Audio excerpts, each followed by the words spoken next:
Hello guys, welcome back to nomad Indian Uncharted. So ఇవాళ మనమున్న place వచ్చేసి gateway of Rayalaseema అయినటువంటి కర్నూల్లో. చాలా మూవీస్ ఇక్కడ షూట్ చేశారు. ఒక్కడు కానీ, సర్లేరు నీకెవరు కానీ, ఇంకా చాలా మటుకు మూవీస్ ఇక్కడ షూట్ చేశారు. అదే మన కొండారెడ్డి బుర్జ్ దగ్గర ఉన్నామన్నమాట. సో అందరూ మీకు ఇప్పటి వరకు కొండారెడ్డి బుర్జ్ని మార్నింగ్ వ్యూ మాత్రమే చూపించుంటారు, కానీ మనము ఒకసారి నైట్ వ్యూ ఎలా ఉందో చూసేద్దాము. సో ఇది రీసెంట్గా మొత్తం ఈ లైటింగ్ అంతా కూడా అరేంజ్ చేశారనమాట. చాలా బ్యూటిఫుల్గా ఉంటుంది ఇక్కడ. అండ్ అలాగే నైట్ టైమ్స్ అయితే వీకెండ్స్లో లేజర్ షో కూడా ఉంటుంది. ఒక 10 మినిట్స్ షో ఉంటుందన్నమాట. సో ఇంకా మన ఛానల్ సబ్స్క్రైబ్ చేయకుండా చూస్తున్నట్టయితే మీరు అందరూ తప్పకుండా సబ్స్క్రైబ్ చేసి పక్కన ఉన్నటువంటి బెల్ ఐకాన్ని ప్రెస్ చేయండి. సో మన కొత్త వ్లాగ్స్ ఏమైనా వస్తే మీకు నోటిఫికేషన్ వస్తుంది. సో ఈ కొండారెడ్డి బుర్జ్ వచ్చేసి ఇలా మల్టీ లెవెల్లో ఉంటుంది. ఫస్ట్ అయితే మనము లెవెల్ 1కి వెళ్ళిపోదాము. ఓవరాల్గా మనకి 3 లెవెల్స్ ఉంటాయి పైన ఉన్న బుర్జ్ చేరుకోవాలంటే. ఆ టవర్ కనిపిస్తుంది కదా. సో ఇప్పుడైతే లెవెల్ 1కి వెళ్ళిపోదాము. ఈ కొండారెడ్డి బుర్జ్ యొక్క చరిత్ర తీసుకుంటే మనకి 15వ శతాబ్దంలో దీన్ని నిర్మించారనమాట. ఎవరు నిర్మించారు అంటే విజయనగర సామ్రాజ్యం అప్పుడు కర్నూలుని పరిపాలిస్తుండేది. ఆ విజయనగర సామ్రాజ్యంలో ఉన్నటువంటి శ్రీ కృష్ణదేవరాయలు వాళ్ళ తమ్ముడు అచ్యుతదేవరాయలు ఈ కొండారెడ్డి బుర్జుని, అలాగే దీంతోపాటు ఇంకొక 3 బుర్జుల్ని, ఎర్ర బుర్జు అలాగే ఇంకొక 2 బుర్జులు నిర్మించాడు అనమాట. అయితే ఈ ఎర్ర బుర్జ్ అనేది పూర్తిగా డ్యామేజ్ అయిపోయింది. 98% డ్యామేజ్ అయిపోయింది. ఇంకా మిగిలింది మొత్తము ఆ 2 బుర్జులు సాయిబాబా గుడి దగ్గర ఉంటాయి, ఇంకొకటి కొండారెడ్డి బుర్జు. యాక్చువల్లీ దీన్ని ఎందుకు నిర్మించారు అంటే అచ్యుతదేవరాయలు ఇటు సైడ్ చూస్తున్నారు కదా మీరు, ఇక్కడ గమనిస్తున్నది మొత్తం కూడా ఓల్డ్ సిటీ. అక్కడ దూరంగా వెళ్తే మీకు ఈ తుంగభద్ర నది కనిపిస్తుంది అనమాట. ఆ తుంగభద్ర నది నుండి ఎవరన్నా శత్రువులు వీళ్ళ రాజ్యంలోకి చొరబడతారా అని పహారాగాసేకి దీన్ని నిర్మించారు. సో ఈ కొండారెడ్డి బుర్జ్ వచ్చేసి మీకు ఈ సొరంగ మార్గాలు ఇలా మల్టిపుల్ ఉంటాయన్నమాట. ఒక 2-3 సొరంగ మార్గాలు ఉంటాయి. ఈ సొరంగ మార్గాల్లో నుండి మనము గద్వాల్కి కానీ అలంపూర్కి కానీ చేరుకోవడానికి మార్గం ఉంటుంది. ఇంతకుముందు అయితే రాజులు ఎప్పుడన్నా శత్రువుల నుండి తప్పించుకోవడానికి ఈ సొరంగ మార్గాల నుండి వెళ్ళేవారంట. అయితే ఇప్పుడు పూర్తిగా దీన్ని క్లోజ్ చేశారు.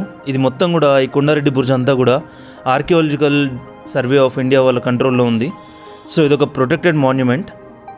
అండ్ ఇక్కడ కనుక మీరు గమనిస్తే ఇది వచ్చేసి మనం లెవెల్ 1కి వచ్చాము.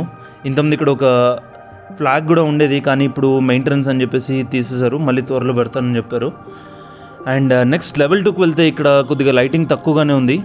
చూస్తున్నారు కదా, ఇదంతా కూడా మొత్తము సోప్ స్టోన్. దీన్ని కర్నూలు దగ్గర ఉన్నటువంటి జగన్నాథ గట్టు దగ్గర దొరికేటువంటి రాళ్ళను తీసుకొని వచ్చి ఈ కొండారెడ్డి బుర్జ్ని నిర్మించారు. కర్నూలుకి ఇంకొక పేరు కూడా ఉండేది ఇంతకుముందు, కందనవోలు అనేసి. ఈ కందనవోలు అని ఎందుకు అనేవాళ్ళు అంటే ఈ కొండారెడ్డి బుర్జ్ దగ్గర, అంటే ఇది 12వ శతాబ్దంలో ఇది కట్టనప్పుడు, కొండారెడ్డి బుర్జ్ కట్టకముందు ఇది పక్కన ఉన్నటువంటి అలంపూర్ గుడిని నిర్మించడానికి జగన్నాథ గట్టు నుండి రాళ్ళని ఎద్దుల బండ్ల మీద తీసుకెళ్ళేవాళ్ళు. అయితే ఈ కొండారెడ్డి బుర్జ్ ఉన్నటువంటి పాయింట్కి రాగానే నది దాటాల్సి వచ్చేది. అందుకు ఆ ఎద్దుల బండ్లకి గ్రీజ్ అనేది పూసేది, కందెన అనేవాళ్ళు పూసేదనమాట.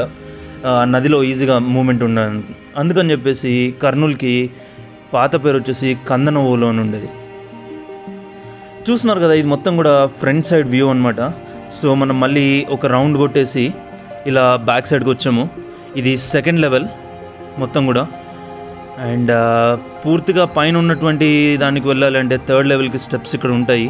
ఇక్కడ మనకి ఒక టవర్ లాంటిది కనిపిస్తుంది, చూస్తున్నారు కదా. ఆ టవర్ పైన ఒక రాడ్ కూడా ఉంది. సో ఈ కొండారెడ్డి బుర్జ్ వచ్చేసి తర్వాత ఈవెన్చువల్గా మళ్ళీ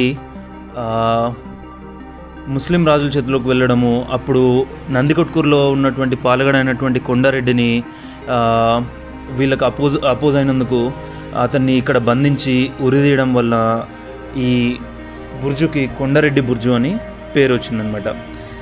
సో మీరు కనుక వీకెండ్స్ వస్తే ఇక్కడ గమనిస్తున్నారు కదా, అక్కడ కింద ఉన్నటువంటి పార్క్లో కూర్చొని అక్కడ మొత్తం ఫుడ్ కోర్ట్స్ ఉన్నాయి. మీరు లేజర్ షోని ఎంజాయ్ చేయొచ్చు.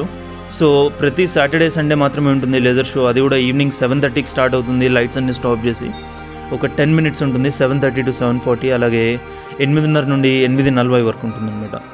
ఇది మొత్తం కూడా న్యూ సిటీ వ్యూ అనమాట. అయితే కొద్దిగా మనకి లైటింగ్ అనేది లో ఉంది కాబట్టి మీకు క్లియర్గా తెలియట్లేదు. మార్నింగ్ టైం వస్తే చాలా బ్యూటిఫుల్గా ఉంటుంది. అక్కడ కనిపిస్తున్నటువంటి వాటర్ ట్యాంక్ దగ్గరే ఒక్కటి సినిమాలో మనకి షూటింగ్ అయితే చేశారు. సో ప్రకాష్ రాజ్ని కొడతాడు. సో ఇంకా మన ఛానల్ సబ్స్క్రైబ్ చేయకుండా చూస్తుంటే మీరు అందరూ తప్పకుండా మన ఛానల్ సబ్స్క్రైబ్ చేయండి. అలాగే లైక్, షేర్, కామెంట్ చేయండి. మీకు మన వ్లాగ్స్ ఎలా అనిపిస్తున్నాయి, అలాగే ఇంకా న్యూ ప్లేసెస్ ఏమైనా మీరు చూడాలి అనుకుంటే మన ఛానల్ నుండి కింద కమెంట్ చేయండి. సో మనం కవర్ చేయడానికి ట్రై చేస్తాం. సో మీరు కనుక కొండారెడ్డిపూర్ చూడాలనుకుంటే నైట్ టైం రండి. కర్నూల్ మెయిన్ బస్ స్టాండ్ నుండి మనకి చాలా ఆప్షన్స్ ఉన్నాయి. సో ఆటోస్ దొరుకుతాయి, అలాగే మీరు కార్లో వస్తే కార్ పార్కింగ్ కూడా ఉంది. సో ఇది మన కొండారెడ్డి బుర్జ్ యొక్క చరిత్ర. సో అందరూ తప్పకుండా మన ఛానల్ సబ్స్క్రైబ్ చేసి లైక్, షేర్, కామెంట్ చేయండి.